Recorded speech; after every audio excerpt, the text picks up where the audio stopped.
പ്രവർത്തിക്കുന്നത്.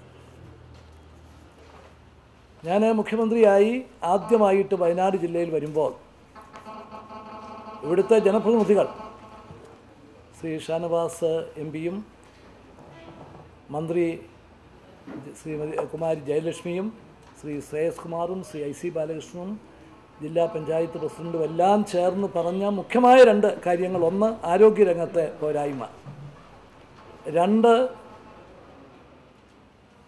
വയനാട് ജില്ല പുറം ലോകവുമായിട്ടുള്ള ബന്ധം. മൈസൂർ റോഡിലെ ഗതാഗത നിരോധനവും കോഴിക്കോട് റോഡിലെ ഗതാഗത കുരുക്കും വയനാട് ജില്ലയെ പൂർണ്ണമായിട്ട് ഒറ്റപ്പെടുത്തിയിരിക്കുന്നു എന്നുള്ളതാണ്. അപ്പോൾ ഈ 2 കാര്യങ്ങൾക്ക് ഞങ്ങൾ ടോപ്പ് പ്രയോറിറ്റി കൊടുത്തു, അതിനുവേണ്ടി ശ്രമിച്ചു. വയനാട് ചുരത്തിലെ ഗതാഗത കുരുക്ക് ഒഴിവാക്കത്തക്ക വിധത്തിലുള്ള ഹെവി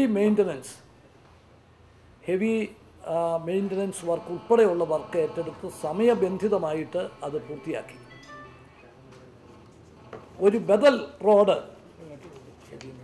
ഹെവി മെയിൻ്റനൻസിന് 18 കോടി രൂപയാണ് ചിലവാക്കിയത്. അത് ഏറ്റവും നല്ല നിലയിൽ ഭംഗിയായിട്ട് അതിൻ്റെ വർക്ക് പൂർത്തിയാക്കി.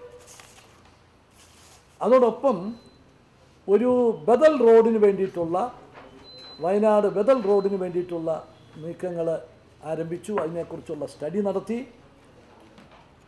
5-6 റോഡുകളുടെ പ്രപ്പോസൽ ഗവൺമെൻറ്റിന് കിട്ടിയിട്ടുണ്ട്. അതിലെ ഒരു റോഡാണ് ബഡ്ജറ്റിൽ ഏറ്റെടുക്കും എന്ന് പറയുകയും 5 കോടി രൂപ നീക്കിവെക്കുകയും ചെയ്തിരുന്നു. പക്ഷേ ആ റോഡിൻ്റെ പേര് ബഡ്ജറ്റിൽ പറഞ്ഞിരുന്നില്ല. കാരണം പല നിർദ്ദേശങ്ങളുള്ളത് കൊണ്ട്, ഈ വർഷം തന്നെ പണി ഏറ്റെടുത്ത് നടത്തണം എന്ന് നിർബന്ധം ഉള്ളത് കൊണ്ടും മറ്റ് ബുദ്ധിമുട്ടുകളൊന്നും ഇല്ലാത്ത ഒരു റോഡായിരിക്കണം സെലക്ട് ചെയ്യേണ്ടത്. കാരണം വനഭൂമിയുടെ പ്രശ്നമോ അല്ലെങ്കിൽ സ്ഥലം കിട്ടുന്നതിൻ്റെ പ്രശ്നമോ വന്ന് നീണ്ടുപോകരുത്, ഈ വർഷം തന്നെ നിർമ്മാണം ആരംഭിക്കണം എന്നുള്ളത് കൊണ്ടാണ് അന്ന് പേര് പ്രഖ്യാപിക്കാതിരുന്നത്. ഇന്നിപ്പോൾ PWD മിനിസ്റ്ററുമായിട്ടുകൂടി ആലോചിച്ച് ആ റോഡ് ഏതെന്നുള്ളത് തീരുമാനിച്ചിട്ടുണ്ട്.